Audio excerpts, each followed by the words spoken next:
সন্দেশখালী থানা এলাকা থেকে উদ্ধার হলো 9 কোটি টাকার জাল নোট। ধামাখালী ফেরিঘাট থেকে উদ্ধার হয়েছে বিপুল পরিমাণ জাল নোট।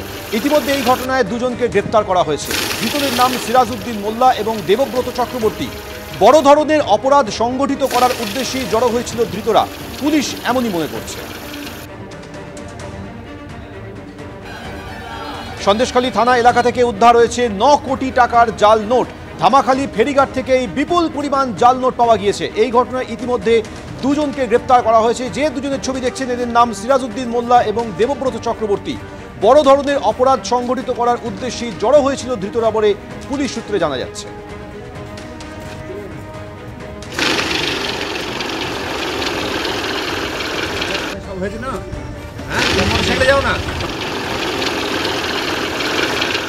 ফের বাঙালি আবেগে শান তৃণমূল নেত্রী মমতা বন্দ্যোপাধ্যায়ের। অসম বিজেপির বিরুদ্ধে ফের সরব হয়েছেন তিনি। অসমের নাগরিকদের ভয় দেখানো হচ্ছে বলে সোশ্যাল মিডিয়ায় অভিযোগ করেছেন তৃণমূল নেত্রী।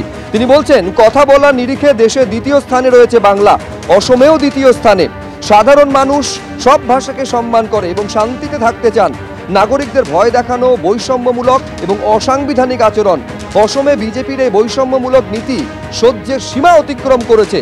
অসমের সাধারণ মানুষ এই বৈষম্যমূলক আচরণের বিরুদ্ধে লড়াই করবে।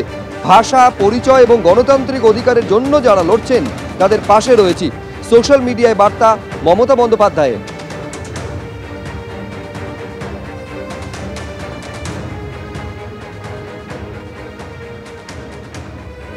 এই যে পোস্ট করেছেন মুখ্যমন্ত্রী মমতা বন্দ্যোপাধ্যায়, সেই পোস্টকে সামনে রেখে পাল্টা আক্রমণ শানিয়েছেন অসমের মুখ্যমন্ত্রী হিমন্ত বিশ্ব শর্মা।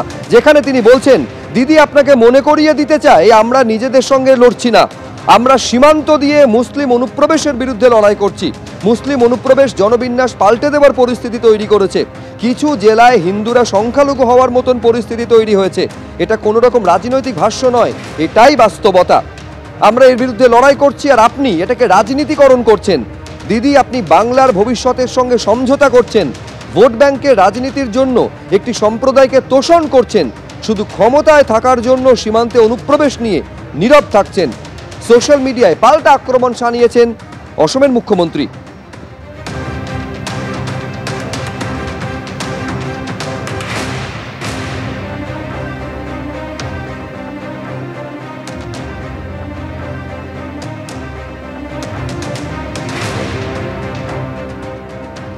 বাঙালি আবেগে যখন শান দিচ্ছেন মুখ্যমন্ত্রী মমতা বন্দ্যোপাধ্যায়, তখন নিশানা করেছেন, আক্রমণ শানিয়েছেন মদন মিত্র। তিনি বলছেন, বাংলাদেশি তকমা দিয়ে কোনো বাঙালির গায়ে হাত দিলে বিজেপি সেই হাত মুচড়ে ভেঙে দিতে কিভাবে হয় তার জন্য প্রস্তুত তৃণমূল কর্মীরা।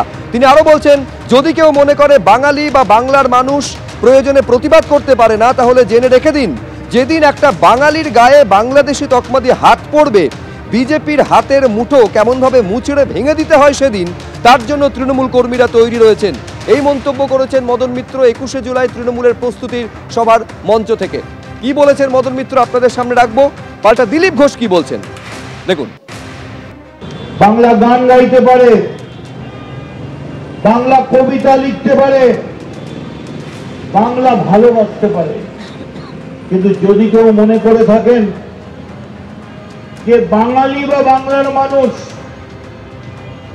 প্রয়োজনে প্রতিবাদ করতে পারে না, তাহলে জেনে রেখে দিন, যেদিন একটা বাঙালির গায়ে বাংলাদেশি তকমা দিয়ে হাত পড়বে, সেদিন কিন্তু বিজেপির ওই হাতের মুঠো কেমন করে মুচড়ে ভেঙে দিতে হয় তার জন্য তৃণমূলের কর্মীরা তৈরি আছে। We are ready for that. ওনার হাত সোজা আছে, এখন হাত পাই তো নড়ে। এইসব ডায়লগ মেরে বেঁচে থাকার যে চেষ্টা মালদার প্রেসিডেন্ট মদনবাবু, এখন ওদেরকে কেউ পোছে না, গুরুত্ব বাড়ানোর চেষ্টা চলছে পার্টিতে। আর এই জন্য এইসব ডায়লগ, এতে বাঙালির এতে কান দেওয়া দরকার নেই।